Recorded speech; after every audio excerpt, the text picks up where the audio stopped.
Thanks everyone, good morning, thanks for coming out. So I'm from Wisconsin. Any Husker fans here? We're going to come back November 16th, I think it is.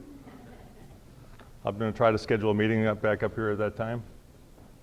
So what I'm going to talk about here this morning is a little bit about state of the market. Skip asked me to talk about print service providers. We spent a lot of time tracking that space, working with customers in the print service space, both enterprise folks who are looking for print service providers to partner with, and also there's some technology folks that are selling into that space. So we sit kind of in the middle between print service providers, enterprise clients who are looking for service partners, and the technology folks who sell into that space. So a quick poll. So I know there's some folks from Fiserv. You raise your hand for Fiserv. And then there's some folks from CSG. Raise your hand, CSG. Any other service providers here other than those two? Okay. So we're going to be talking about you two today. So I may ask you to leave the room. No, just kidding. I'll be kind. So my background, as Skip said, my background is IT. So I come at this market from the IT perspective. Worked at Fidelity, built the retail statement process that ended up, if you're a retail customer with Fidelity, you get a green landscape statement. That's some software that I developed a long time ago. I think they're still using it. But that kind of pulled me into the printed mail aspect of Fidelity's business, which then I spilled over into Madison Advisors, really helping folks rationalize and answer questions on best practices on how to get those statements into the customer's hands.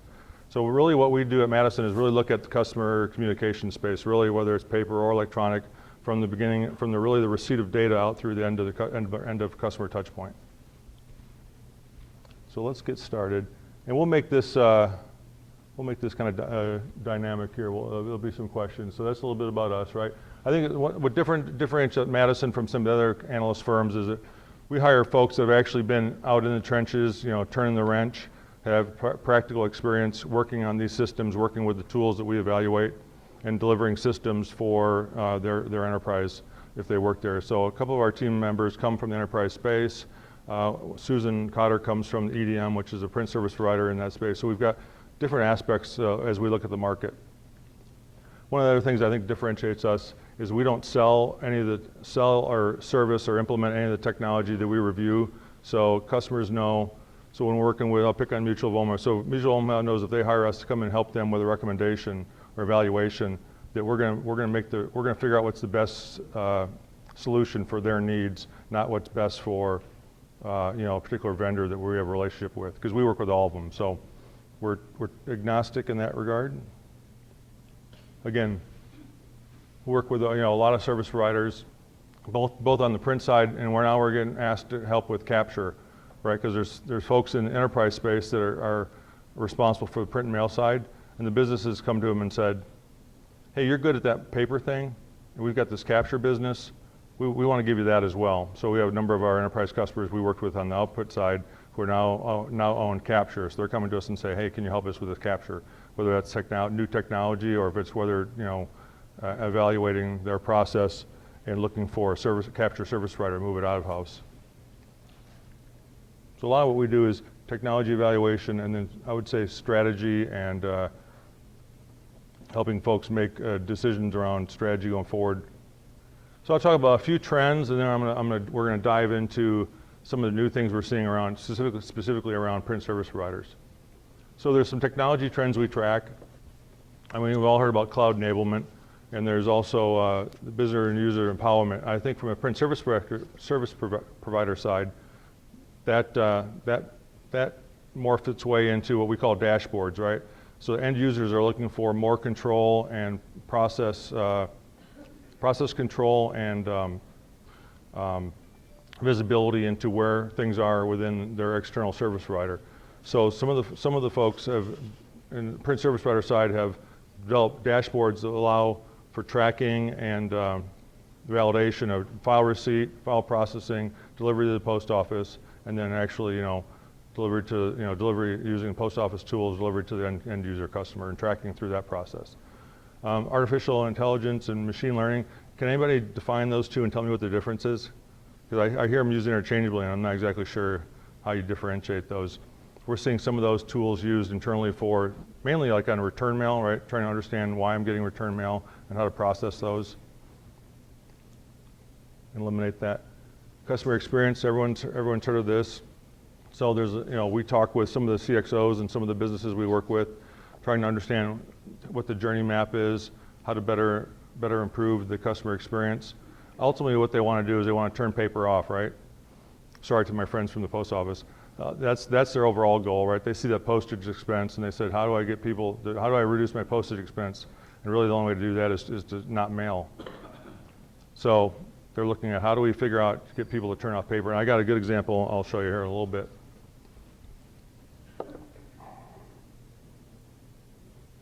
Channel enablement. So we'll talk about some of these here. Storefront, web, mobile, social, phone, they're a multi-channel world, right? So people expect, no matter what channel they start with, as they move between channels, that the communication and the dialogue will pick up where it left off. And what we look at really the paper channel is just one of the many channels that are available to customers. And I think it used to be, paper was the only channel, and you tried to force customers to e-delivery channels. But what we're seeing now is customers, we're helping coach enterprises to say, hey, paper is just one of the many channels the customer is going to want. So don't think of it as standalone. Don't think of it as primary, although it is today. That's going to shift. I'll show you a couple examples of that. And we run a lot with the customer journey people and the customer experience folks. We have this conversation, we sit down. So we haven't with Mutual of Omaha yet, but we have with some of their insurance companies. We sit down and we show them the pre-sale versus post-sale, right? Post-acquisition, show them the difference in their documents. It's funny how many people don't look at this internally until we bring it in and show it to them. And they're really surprised when they see what they're sending customers, before they're acquired, and then the quality of documents they send afterwards. Even with, that's kind of hard to read, even with all the color print technology, they haven't spent the time to re-look at those documents and improve the aesthetics. As we talked a little bit earlier, automation and workflow are big trends, not only with service providers, but also internally. So if you're an internal operation, these are our areas that a lot of enterprises we work with are struggling with. They struggle with the data, right? So even though the data is inside their house, they struggle with the unstructured and the multiple silos, especially in the insurance world where there's multiple lines of business that have always kind of operated independently. And invariably, they have multiple composition tools. So we see each line of business has gone out and purchased their own composition tool to service their silo. And then they may funnel that into some type of operation if it's internal, or tried to throw that over the wall to their print service provider partner. So there's duplicate workflows, there's issues with version control, and it's just there's trouble at the back end, as you can imagine. So what we do is we look at the multi-channel aspect. So we used to call this print suppression study, but our friends at Ricoh and Canon got mad because they're trying to sell printers and they don't like print suppression. So we changed the name to multi-channel, which is really kind of where we're going, right? So this one is from 2013, so it's a little bit dated. Well, the reason we stopped actually doing this study, we still capture the data, we just haven't published a report, is that we went out to some of the enterprise folks who we worked with on this, and we started really tracking print suppression, as we called it. Back in 2008 is when we started looking at it. And the big shift there was always a level of print suppression that was going on, but that's really when the enterprises started to focus on, hey, how do we stop this postage expense? How do we get people to turn off printing and we're taking paper statements? And what happened in 2008 we saw was enterprises were starting to hire folks that come in, and that was their focus, right? They hired somebody that was in charge of, I'll call it print suppression. And that's when we kind of saw the real start of the shift and those numbers going up. So back then, suppression was probably low single digits, 3 to 5%. But when you had somebody coming in your organization every day that was compensated and bonused on increasing that percentage, we started seeing some of the numbers shift. But what we found between 2008 and 2013 was the numbers kind of flattened out. So you went from 5% to maybe 8%. At that point, maybe 11%. And what happened is we go out and talk to the enterprise customers, and there was a level of suppression fatigue, I'll call it. They weren't getting the numbers they wanted. They had heard projections from some of the other analyst firms that it was going to be 25%, 45%, and they were still stuck about 11. So they stopped wanting to talk about it. So we discontinued the study. We still captured the data. So we still have some pretty good data. So what we do find is, this is really hard to read. So this is the notice I get from my insurance company, Chubb. So this is pretty crafty. Somehow I must have gave them my email. I think I get this in a text form as well. So I pay through my bank channel, so they actually pay Chubb for my insurance. And what happens is when Chubb receives that, they go ahead and send me a notice, I think through SMS and email, they're saying, hey, your payment's been received, right? It's just confirmation that because I'm not writing the check and dropping it in the mail like I used to, that my payment's been received. So it's just kind of reassuring me that everything's okay. But I think what this is going to do, and I haven't talked to Chubb yet to find out if this is coming from the core system or is this something that's being generated out of their normal, their standard CCM process. This is kind of, we feel this is like an intermediate step for then folks will feel comfortable turning off the paper statement. Now, I still get my Chubb statement because I'm in the paper creation business. I'm trying to help everybody out. But eventually I'll feel comfortable enough to turn that off. And I think others will as well. So again, kind of the multi-channel aspect of it. I'm paying with paper, but they're still sending me a statement via paper, but they're also hitting me with the e-delivery message here that, hey, everything's okay, we received it. Does that make sense? I mean, that's kind of, the intermediate step where people feel comfortable with e-delivery. You can see with this where somebody would feel comfortable going in and just turning off their paper bill. And this is again, a little bit dated study, but I think it still holds true. So this was done by us in Zoombox a few years ago. And if you guys remember Zoombox, the digital mailbox, we thought it was a good concept, but it never took off, right? So it led to Inlet, which is still kind of stuck in launch mode as well. So I think the numbers are pretty fair, pretty safe. So about 30% say they're never going to suppress. That's our parents, my dad, people that like getting mail, don't have digital access, don't have a smartphone. And then there's 15% that don't get paper. Those are all the people that adopted early on. I mean, that was probably 5% right out of the gate. It's grown to about 15. And there's a gap in the middle, and we think that gap still exists. Some of those people I think will move to suppression over time. But that 15%, again, it was probably 5 for a while. In some cases, it's maybe a little bit larger, depending on vertical and application. We find that varies wildly by application, even within vertical, right? How many people have gotten a paper confirm on a trade lately? Yeah, those have been suppressed for a long time. So still holds true. So some of our clients, I put this up here to kind of show you who we're talking to. So we're talking to a number of folks in the banking, insurance, and financial services, kind of our core enterprise business customers. And then on the print service providers, I would say most of the top tiers, again, Fiserv and CSG here in the room today. And then healthcare and utilities we work a little bit in, so we keep busy. So you can see most of those are, again, pretty large paper producers. And then, so we have a roundtable in the spring in Florida.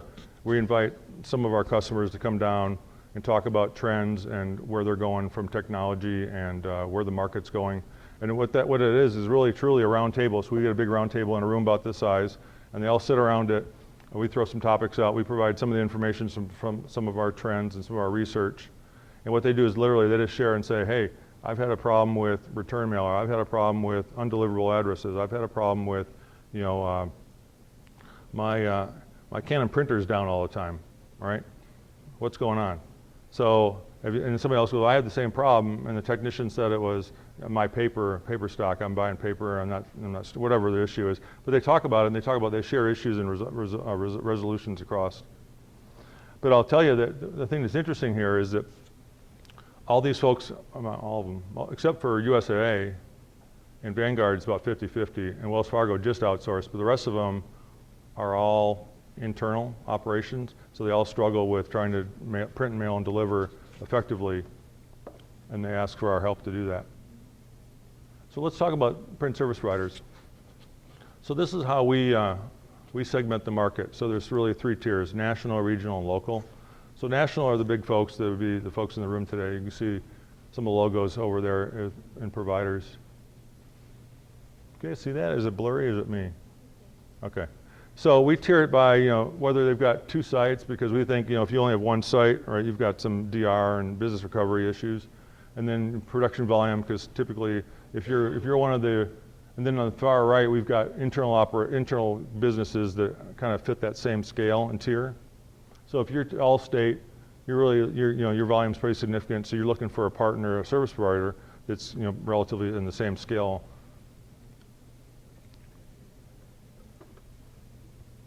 And so those are really the top tiers. So if I can read it, maybe it's me. Broadridge, FIS, Fiserv, First Data, I guess those are combined now, and CSG in North America. SimCorp would qualify in I guess North America, but they're in Canada, so they're really, folks in the US aren't really looking to partner with a Canadian service provider. And then on the internal sites, right, there's only a few, what we classify as whales. There's only a few whales left out there, right? Chase, with Wells Fargo moving out, Bank of America, and Allstate, to name a few. So they're looking at who can I partner with from a service provider standpoint that can meet my scale, provide me with a service that I think I'm getting internally, and then also have good DR plan. And we put another category in there, which is our best practice score minimum. How many people are familiar with best practice assessment, BPA? So that's an operational study we do. We've been doing since 2001. We've been to over 100 sites. It's an operational assessment we do. It's both quantitative and qualitative. The quantitative piece is we send out a spreadsheet ahead of time to collect a lot of information, cost, application information, equipment, and then there's a qualitative piece. We show up in the morning and walk the workflow. So pretend I'm a statement. How do I manifest it myself to you in the morning? And then how do we process through the day? What are the quality checkpoints? And then ultimately, how does it hand it off to the USPS? And so we collect about 700 data points in that process. And we aggregate all that information and then run it through. So we collect your information, run it through the model, and then you come out with an aggregate score. So 80 is kind of where we draw the line. I'll show you, there's another slide that kind of shows where some of these providers score in that. Any questions so far? So in the North American market, we think it's about a $10 billion market for transaction for the total value of print and mail.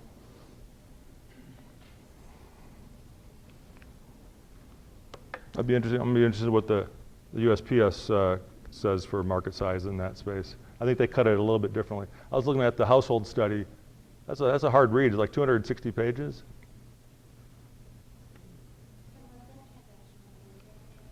Just transactional. Yeah, direct mail is, I think, probably a bigger market. Yeah. But print volumes will stabilize. I mean, I think we're gonna hear some of this afternoon. And we talk about print suppression levels. I'm just looking at some of my notes here. Right now, again, they vary by vertical and actually application within vertical, but we're finding through our numbers that have stabilized between 18 and 24%. So anybody getting more than 24%? No? It's funny, we did some work with one of the insurance companies, the one that Flow works for. So Flow tells me that their suppression rates are much higher, like in the 40% range. And so we're like, right? So we asked a couple more follow-on questions. And how can that be? And they said, well, we get a lot of folks that, left one of the other firms. So they may have left Allstate or left State Farm. And so we get them for a short period. They may not stay with us the full 6 months. And when you sign up with Flow, the default is print suppression, paper suppression. So that jacks up their rate, right? So they get print suppression for the first couple of months until they figure it out, and then maybe go online and turn paper back on. Which a lot of people aren't tracking is the reversion rates, right? How many people turn print off and then go back in a month later and turn print on. So let's see. So this is a little bit interesting. I shared this with some of the folks in the room here. So this is where we think where the market's going. So this is going to be a little bit different. So if you look at the current revenue distribution at the top, so if you're a print service provider, we find that about 90% of the revenue comes from delivery and archive, right? And we get pushback on that. It might be 75%, it might be 95%, but in that range, right? And that's the current business model today. So you send me your file, I print it, I mail it, I archive it. If you're in payments, you may get a small piece of payments. And what we think in the future, where we think it should be, is down at the bottom here, is diversified, right? So the pivot from print and archive to content and composition. Now you're gonna say, well, Kemal, we do that. So people send us raw data, we compose it. So we do some of that composition work. I think what we find is that while they're doing it, number one, they're probably not charging appropriately for it, right? So they're undervaluing that. And the customer that we talk with, or enterprise customers, don't necessarily like that model, right? So that's why there's folks like NEPS, if you know what NEPS does, that we call hosted managed services. So somebody that'll actually build. So what the print service provider does, think of it from a manufacturer standpoint. So the print service provider does the physical manufacture of that statement. What a NEPS and Cedar Documents and AirDocs and a couple others do is the logical build, right? So I get the data, I build the statement, I put the address block in, I put the message block in, I create the table of charges, right?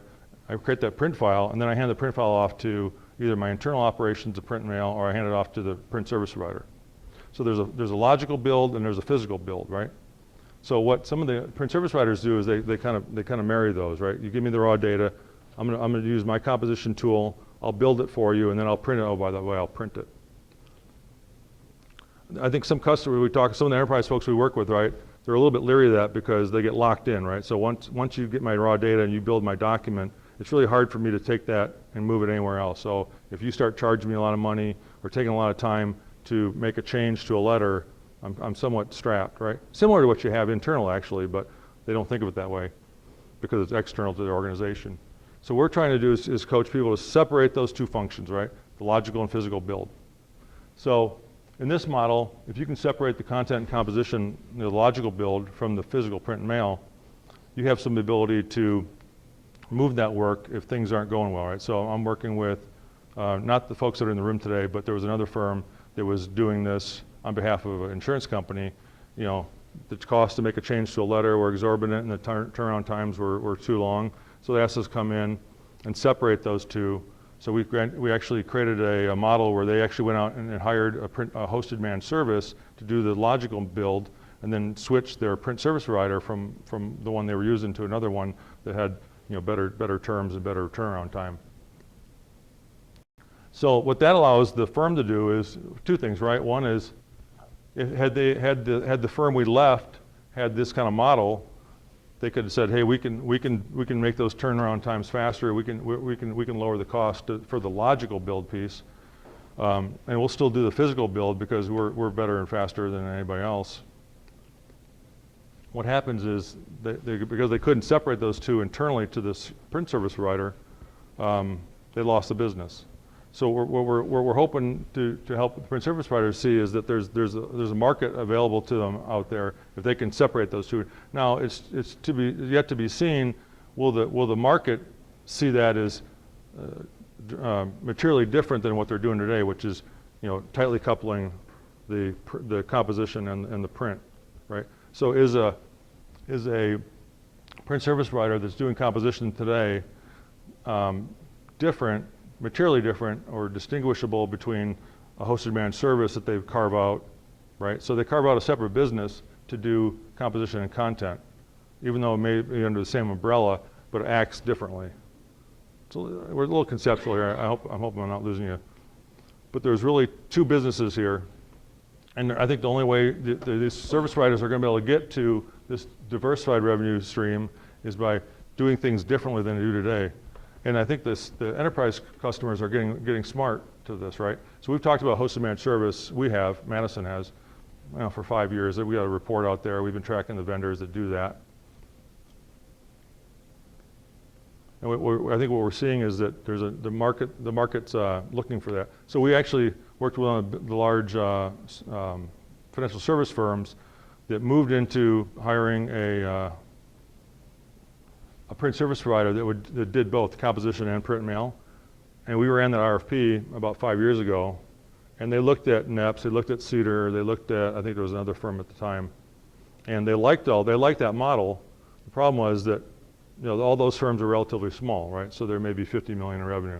So if you're a $3 trillion under asset financial service firms, are you going to take all that trust in a $50 million company that might blow up or go away? So that was the risk there. They were too small for them. So because of that, they ended up going with the print service provider, sent them the raw data. The print service provider did the composition. So now they're exactly in that same spot as the other company was, is they're locked in tight, right? So they've called us up, last month and said, hey, we need a different plan, right? Part of it is because the print service provider they picked is, a little bit wobbly on the financial side, and we'll talk about them. You probably figure out who I'm talking about. The other thing is they think they want some options in the separation of those two functions. So it's almost like we're back to where we were a few years ago. Any questions on this? Does it make sense?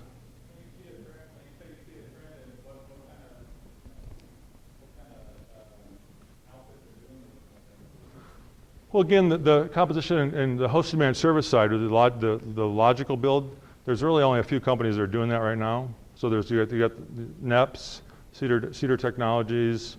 There's one out of Australia called AirDocs, and there's one out of Italy called Doxy. You probably heard of Doxy. Heard of Doxy, Terry? And then there's one more, I think, Bright Bill. We haven't talked to them yet. So there's a few again, those are all small firms, right? And so they don't have the scale yet, which scares if you're Allstate, you're scared to go in with even Cedar Docs, which is the largest of all of them. That $50 million company, and 25 people. I mean, that's not something you really want to rest especially if you're tenured and you're going to bet your pension on these guys are able to do this for me. Or as I can keep doing what I've been doing, which is allow the Allstate internal IT folks to do that, but that's a struggle. Yeah, see those companies offering other services outside of Well, they do some of the e-delivery. So they'll do archive, they'll do some payment processing, they'll do all the e-delivery.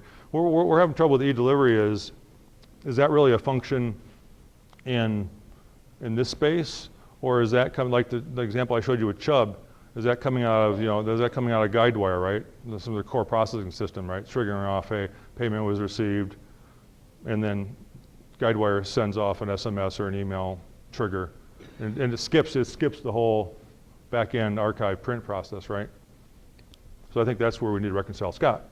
Kemal, a lot of these companies that you mentioned, or at least a few of them, have been acquired by other entities. For instance, NEPS was acquired by Taylor, which is a significantly larger Yeah. organization. Yeah. Adds a little bit of stability, right? And Brightville was acquired too by AMS. MDocs? Yeah. Okay. Right. So, does that change the equation for those players because now their parents are pockets, or they still? We thought it would, but we haven't seen that in the market. That hasn't been demonstrated in the market. Yeah. I mean, they're all still, I would say they're struggling for relevancy, right? Because this model hasn't, that hosted managed service model hasn't really caught on yet in any significant way. I think part of it is you've got the Quadients and the Extremes of the world selling SaaS delivery, right? Which is different, right? Because when you move Quadient to the cloud, well, you still, what have you really saved? I get rid of some servers, but I still have to have the whole team of Quadient programmers and staff to manage it, and I still own all the responsibility. Whereas in the NEPS model, I hand that responsibility over to them, right? So they're managing all the run of the cycle and the delivery of the print files. But if you really just, but if one company got purchased by PSP, then it kind of goes back to the old model. Well, yeah, so that's a good point. So yeah, so you could say NEPS is over here under this composition and content, and then Taylor is delivery and archive, right? So that's why I said I don't know if the market can differentiate between the two, right? I think first they have to understand the value in hosted managed service, and then I think they can differentiate, provided the print service provider can prove that there's a wall between, I'm materially creating the logical build differently than I was before, right? Like that's the struggle. We're a couple steps away, I think. We're a couple steps away. So this is the future. We don't make many predictions, but this is kind of the future state where I see it. So think about, so it's a big shift, right? But think about the first time you put your credit card in, back in 2001 when you put your credit card in your website to buy something, right? You're panicked, right? You're for sure that China was getting that number and your credit card would be spoiled. And then, right? And then think about some other shifts that I had a couple of other ones. So like the paperless boarding pass, right? So there's some shifts that are going to happen here, right? I think this is one of them. I think the only way for these folks to survive, because they have to significantly change their revenue model. And in my mind is that if you owned, so if I'm a print service provider selling to Allstate, we'll use them as an example. If I go to Allstate and say, let us manage the logical piece and all the e-delivery components of your customer communication, and if we can sign a 5-year contract to do that, I can almost print and mail for free, right? I'll give you pay for postage and material. I've already got the printers on the floor. I'm a print service provider. I got 2 buildings full of printers, so I can marginally charge you for that service. I use free as a marketing term, right? So I can figure out a way to recoup some of the cost, but I'm going to give you print as just another channel, right? I want to own, SMS, email, social, Facebook, whatever those channels are, or what they end up to be. I want to own those on a 5-year contract because that's where the value is, and that's the direction things are going. And then also, I can tell the customer, hey, Mr. Allstate, I know you want to suppress paper as well because postage is killing me. So now we're aligned. Because I'm not making any money on the print, I'm happy to help you suppress that. We'll put programs together to turn off print and drive customers to those e-channels. So it's a pretty powerful message. If you can sign that up for 5 years, you can recoup some of the print costs through some other means. Just don't tell Allstate that. So it's a little bit different thinking. So come back in a few years and we'll find out if I'm right or not. But I mean, you see some of these trends, right? Market pricing trends, service providers are mostly color, right? Everyone's got color printers now. And most of it's, there's hardly any monochrome print left. The pricing trends, we've been tracking pricing trends on this. Again, we run RFPs and we run our best practices study. We capture a ton of cost information. So the pricing trend is pretty obvious. I can even go back further and the drop is even more dramatic. I mean, think about color print, right? That was a big shift, right? Remember, color was twice what monochrome was, and now it's essentially basically the same price. So there's one where it drops off the chart pretty quickly. That's a little bit older data. So if you look at content and composition, where we think the value is, those trends are up. Those pricing trends are where you want to be if you're a service provider. So look at some of the competition. Does this little pointer thing work? Okay. So this is 0 to 100 on this scale. This is our best practices. It's not really percentages. They're aggregate numbers. Our best practice scores. And this is volume on the bottom. So these are the volume tiers for the service providers that participated. So if you're Allstate and you say, okay, my volume is in the 80 million a month, I should be looking, we look inside that bubble, right? Because you're above 80, and we want somebody who scores pretty well, has capabilities that meet our needs. If you're down here, probably somebody that you may not be interested in, unless there's a specific capability you're looking for and only they have it. So when people ask us, so like we did outsource RFP for Charles Schwab, right? They were like, here's a list of, we list all the people in the bubble. What's fun is that we list them, we start with a long list, probably about 10, and then someone from the business usually gets up, grabs the marker from me, and scratches through 2 of the names. Like, we had a bad experience with these guys, we're never going to work with them again, and we're never going to work with these guys again. So you start with whatever's in here, 8 or so, and you end up with a short list of 4. So this is kind of the sweet spot for when we talk to people about partners on RFP capabilities. Now catch me at lunch. I can probably tell you I can probably name some of those dots for you. And then this is another chart, kind of the same thing. So of the, what's that say, 25 service providers we work with, starting with the scores up here, at the high end. Of course, we don't show this to the client, right? Because the first thing they do is, I want to work with these guys, right? And again, that's not always the best fit. So we may start with a little broader segment based on their requirements. Again, this shows you kind of the spread in from the best to worst. There's quite a variety out there, right? So it's not always the people you think that you want to start working with. So I'm going to wrap up with this. So CCM is getting more attention. Actually, we're seeing that in our enterprise customers, right? We're still getting a lot of questions about, CCM, CXM. Those worlds are emerging. The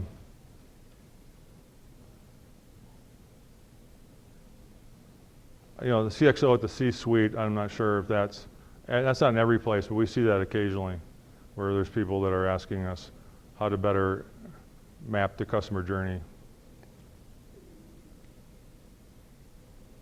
So with that, I'll stop. Any questions? Skip, any questions? I don't. Yeah. I got some extra slides here. They'll get a copy of this? Yeah. Yeah. PDF. Yeah. So I've got some extra about us slides, our customer segments. I will share one. I think there's one at the end here. So this was this is the eye chart. We mapped the current state of workflows for our enterprise customer from the receipt of their core systems out through print and mail. So it's quite messy, right? And then they wonder why it breaks all the time, and why they can't get changes really fast. And we show them that, and they roll their head.